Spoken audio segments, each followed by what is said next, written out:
Good day, brethren. The good captain here from Captain's Custom Works. And we're here with the 4th episode in this rapidly failing series of my Beery reviews. As some of you might know if you're as crazy as I am, 4 means death. And so obviously this will ruin the entire series. And I'm only half joking about that. We're going to tempt fate a little bit though today. We figured if we're going to go out, we're going to go out with a bang. So I've chosen a beer that's really not one of my favorite styles at all. I thought that'll be fun, and I keep having these odd complaints about all these beers, and so I figured, you know, hey, if I pick one that I usually wouldn't grab, maybe it'll turn out to be amazing. Let's just see what happens. So today what we have here is Incorrigible, which is a white sour ale, and it comes from New Holland Brewing. Now, New Holland makes a lot of good stuff. They also make some stuff that, you know, I'm not quite as fond of, but as we keep saying, beer is a taste thing, and, you know, that's important. You know, put your own taste on it and share your views and see what happens.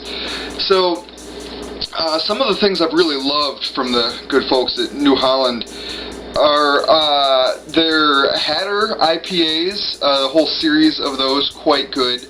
One that they make that a lot of people love and I've just never really gotten behind is Dragon's Milk. It's not really what I'd go for in a milk stout. So, you know, I mean, there's pros and cons to any brewery, and this will be interesting. Like I said, white sour here, and I did a little digging online on the official New Holland website, of all things, imagine that, because the thing that threw me in picking up this bottle, also this is a limited release and brand new. They just started brewing this and it was limited, and the good folks at my favorite place, which you know is Woodman's, they said, you know, well, they didn't say it because it was sitting on the shelf behind them where you've got to know to look. It was sitting on the shelf with a limited release, 1 per customer, and I said, obviously that means I need to purchase this because, you know, if you don't try beers when you see them, sometimes you never get to try them again.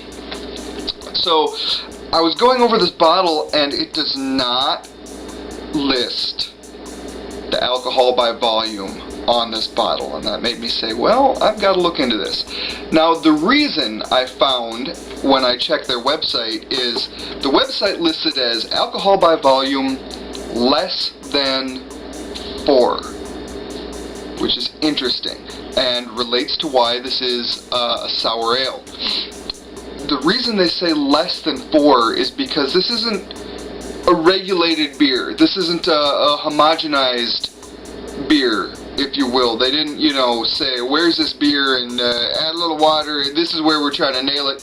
They just let this beer go. As the back of the label says here, which I think is kind of interesting, their tagline is they're saying that it celebrates the beauty of mischief, and I think that's cool. So basically they say they popped it in their sour aging cellar, which they're lucky enough to have one of, which they also called the House of Funk, and if that doesn't grab you, then what does? And they just let it go nuts. This is a white sour because this is half and half wheat and pale malt, I believe. I hope. I don't have the website in front of me, so I'm going to screw it all up now. A couple other things I learned from the website. They don't say on the bottle. It's got IBU, International Bittering Units, as we discussed before, only 2.8. Not a real bitter beer. And the degrees Plato is 11.5. If you don't know what degrees Plato means, it's roughly sugar is what that translates to. How sugary is the beer? And I'm interested to try this. It does say there's a foil top, so it's going to require a little preparation. It does say that it pairs well with charcuterie, which, that's a meat plate. If you don't know what that is, that's good stuff. And duck, also excellent. Bright salads and fruit, not nearly as high on my list as the charcuterie or duck. Should have popped my knife out, because this foil top's going to drive me nuts. I don't think they put a band in this foil top. I told you this was going to go down in flames this episode, didn't I? How badly can Captain do this? I'm going to start hitting the bottle with things now, and then we're just going to lap up the beer from the floor. I wanted to cut this foil top because I don't like the possibility of foil getting into my beer. Okay, we're just going to score it around and pop it off and see what happens. Mind. Ooh, I don't know if that's a good sign or not. The inside of my cap says mind. You can't read that. My resolution is far too low. My apologies. Into the cat bin with you. Mind. I guess I put my mind long ago. Let's pour this off. What I was trying to get at before I started fumbling with the foil is I was going to see if I had something to equate to a food pairing. I thought that would be a neat addition. I did not, actually, which is disappointing. I didn't have any readily available meats or duck, because what was I thinking? I didn't have any duck ready.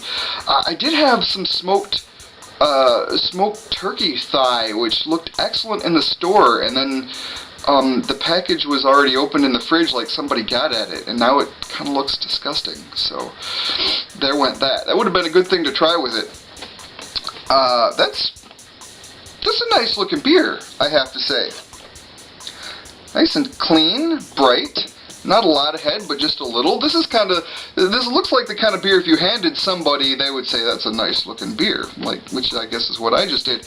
But that's a nice, that's a good look to that beer.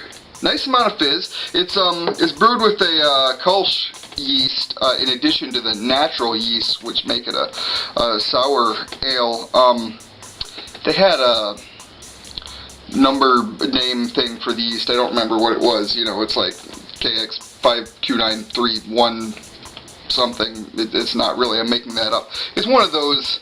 It's a yeast with a funny number name, so I can't remember. You know, it wasn't like Jim Bob. Or so, I don't think there's a Jim Bob yeast. There's Pac-Man.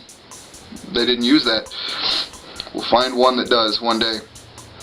So that settled down nice and quickly. It smells a lot more tolerable to my palate than a lot of sours that I've tried. Let's give her a whack, shall we? Oh yeah. It's got a nice sour kick. The sour comes through in the taste a lot more than the smell, the bouquet, as we might say, the bucket, as we might say around our house, because we're, you know, horrible, uncultured people.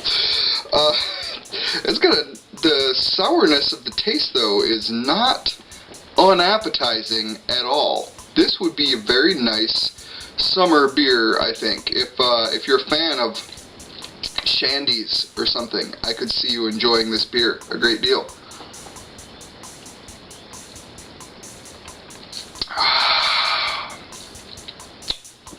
Oh yes, yeah.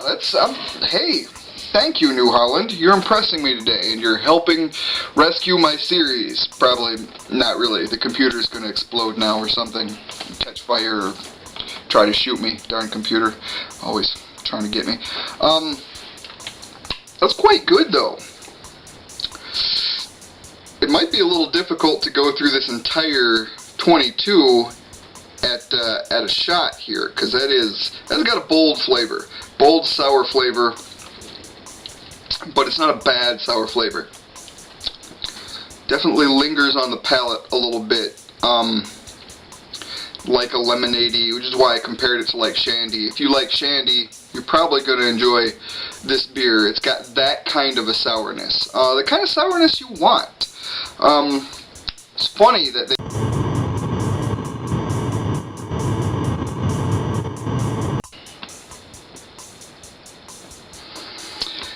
this freaking camera.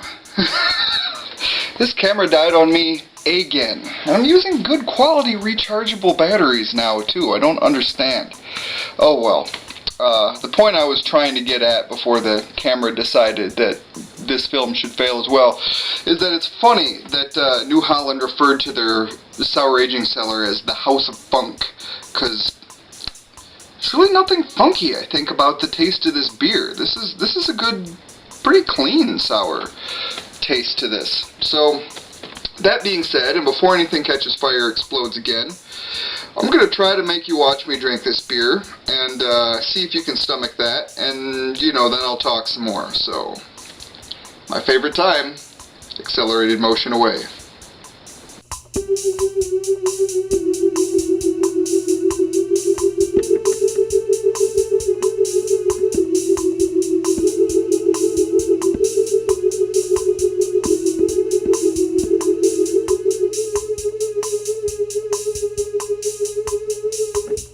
Okay, let's come back to regular speed. That's a hard beer to rush. It is sour. It does have that sour, lemonade-y, you know, that shandy sort of a taste to it. Might have spoke a hair too soon about the funk level. There's not a lot, but you know, there's a hint. It's got that sourdoughy note, just a touch. But not too much, it's not overwhelming. I could see why they would advocate pairing this with a strongly flavored meat, you know, like the duck, your charcuterie plate, something like that. And sour would really cut that rich, fatty meat. I wish that smoked turkey I had looked like it was still good, because I think it would have gone really well with it, and another great idea out the window. But that's quite good for the style that I don't generally care for. This is one that I definitely appreciate. I think New Holland did this one right. Which, being the style it is, they did it right purely by accident, because that's what happens with sours. It's good though, it's good. Like I said, not much on the sour ales. Not real big on Kelch all that much at all. Some of my buddies are. That's the yeast style that they brewed with this. Rather. I'm not tipsy, because this is, as the website said, is a less than 4% alcohol by volume. That's not much. That's, you know, that's like your standard, you know, your bar draft. If you're living in some of those wonderful states with very restrictive laws, you know, if you're used to drinking 3-2 beer, that's on the level this is. If you had a nice rich dinner that you wanted to pair it with, this is something that you could drink, and you're not going to have to worry about, you know, should I drive home? If you have a glass or two of this, really, you're just fine. Not a lot of alcohol in it at all. Very sour though. I wouldn't advocate just whipping out a 22 and slamming it down like that, because it's tart. Very tart. But good though. Good flavor. Good job, New Holland. The Incorrigible white sour ale. Good offering from them. So thanks very much to those guys. And thanks very much to all of you out there who keep watching my videos for some reason. I'm not sure. Some of you have subscribed already, and that's excellent. I appreciate the heck out of that. Some of you have made some comments already, and that's great too. That's what I want to be here for. I want to facilitate conversation. Beer is always a good way to facilitate conversation, unless you're an alcoholic. I think I might have missed that in the last video. Let me give you that, you know, public service announcement again. By all means, please drink responsibly. If you can't drink responsibly, don't drink. Simple as that. Find some other way to relax. I think I can handle drinking okay, so I'm going to keep on doing it and keep letting you guys watch, which I guess might be less satisfying than if I couldn't handle drinking okay. I don't know. But thanks very much again. Could have the last sip of this very tart but very tasty beer.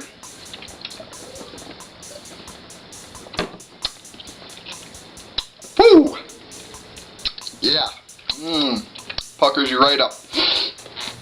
So thanks very much, and we will speak to you all very, very soon. Much love.